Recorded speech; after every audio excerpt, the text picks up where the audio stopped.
Thank you, Chairman.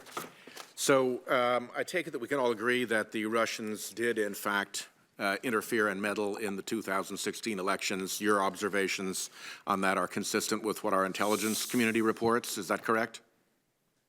Mr. Stretch? That's correct, Senator. Mr. Edgett? That's correct. Mr. Salgado? That's true. Okay. And I gather that all of your companies have moved beyond any notion that your job is only to provide a platform and whatever goes across it is not your affair.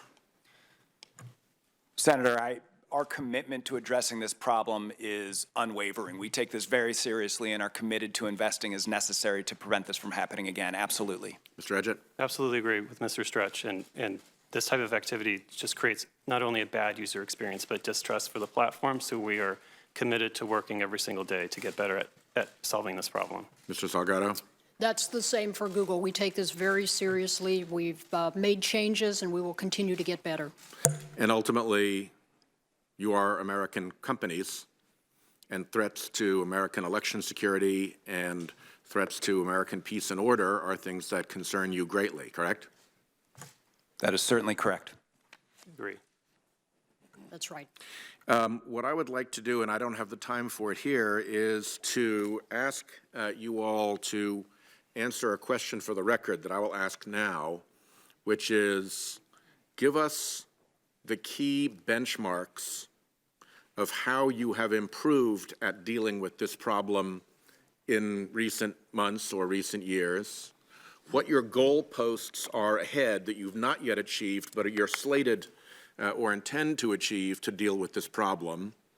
That's 2. And 3 would be, what does success look like to you? What can you come to us and say, we have accomplished X, and therefore you as a Congress don't need to worry about legislating in this space or creating regulations or holding more hearings because we have now got America's back. Can you do that for me? Yes. You are all also corporations that have, I believe, headquarters and significant operations in the state of California. California has a state law regarding disclosure. Presumably you comply with that state law with regard to customers in California. Are there lessons and recommendations that you would have for us in evaluating the effectiveness of the California disclosure law? And given the short amount of time I have, I suppose we should give me just a very, very brief, do you follow that law, and a very brief response to it, and then we can flesh out in a question for the record how much of a model that might be for this committee to look at.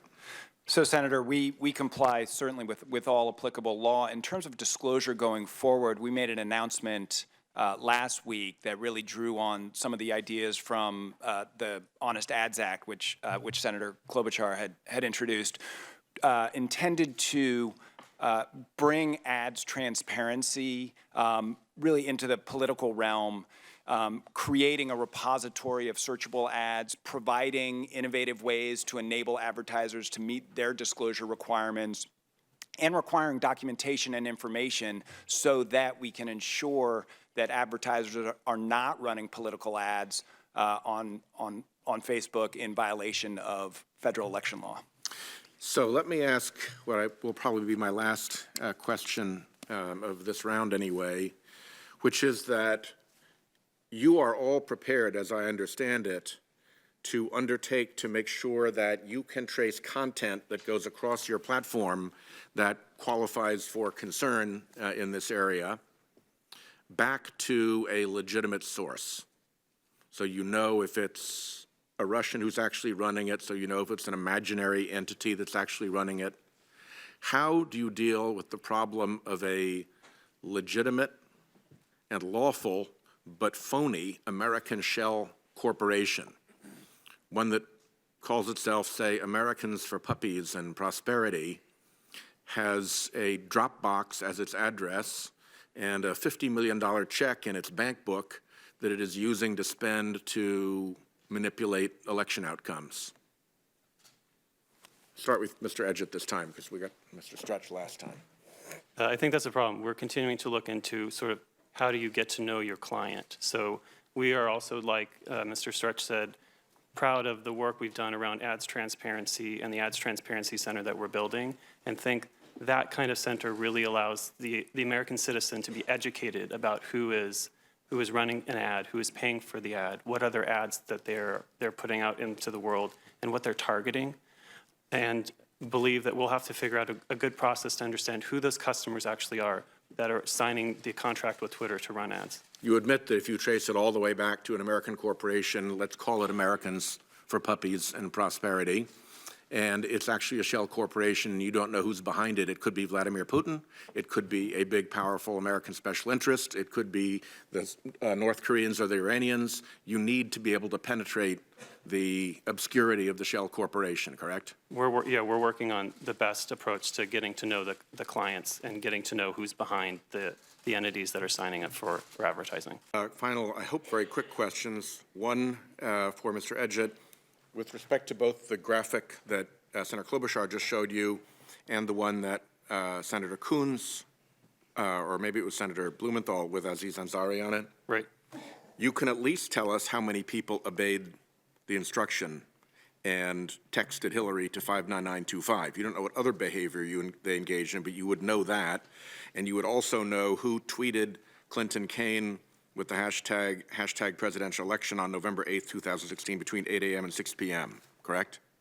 We would know the second one, but we wouldn't be able to tell whether someone picked up their phone and texted that number. Okay. So the second one you can get to us. And there's been kind of a bit of an atmosphere here that in terms of small dollar numbers, it's not such a big deal because you have such big platforms. Vice News talked with the owner of a Facebook page who uses Facebook ads to juice content. After spending $34,100, the man controlled pages with 1.8 million likes. With that distribution base, he was able to push out content that could hit some pretty serious numbers. Quote, with a few advertising dollars, one April video received more than 27 million views and over 450,000 shares, spreading so pervasively into the conservative media universe that Donald Trump's official Facebook shared it 2 days later, end quote. Would you agree based on that the percentage share of your revenues that a particular intrusion like this is not particularly relevant in terms of the harm to the public? Senator, we're trying to provide facts, the information we know about our investigation, and we leave it to you and your investigators with visibility to a number of different sources to draw the conclusions you will. I just urge you to stop making the argument that because it's a small number, we shouldn't be so concerned. I don't think that's a legitimate argument on any of your parts. Senator, if I may, we're trying to provide facts. I do not want to suggest in any way that we don't think this is a big deal. We think this is a huge deal. Okay, terrific. So, last two questions. Botnets. Really good things that are useful to you, or really terrible things that are a menace in this context? In this context, I would describe automated fake account creation as a menace. I would have to agree. Yeah. Menace. Shell corporations that prevent you from looking through them and seeing who the true beneficial owner is. In this context, a help or a menace? Anything that prevents us from policing the authenticity of our users is a menace. I would agree. I agree with that.